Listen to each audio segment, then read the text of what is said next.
Donc le but de cette vidéo aujourd'hui est d'essayer de voir ensemble quels sont les éléments importants à savoir pour faire un passage caméra réussi.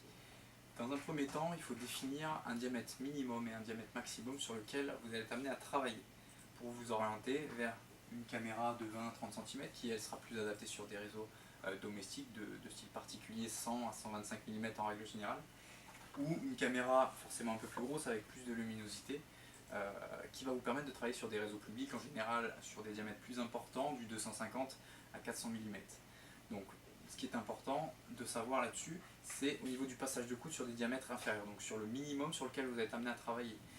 Et ce qui est important de prendre en compte n'est pas le diamètre, mais la longueur de la tête. La longueur de la tête, pourquoi? Puisque c'est cette partie rigide qui va faire que vous allez passer le coude plus ou moins bien.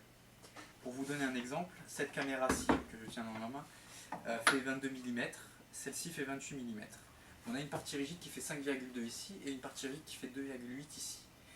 Donc la tête de caméra ici est plus petite en termes de diamètre, mais va passer les coudes à partir du diamètre 60, alors que celle-ci, qui est une tête de caméra donc plus grosse en termes de diamètre, va passer des coudes sur du diamètre 40 en piscine.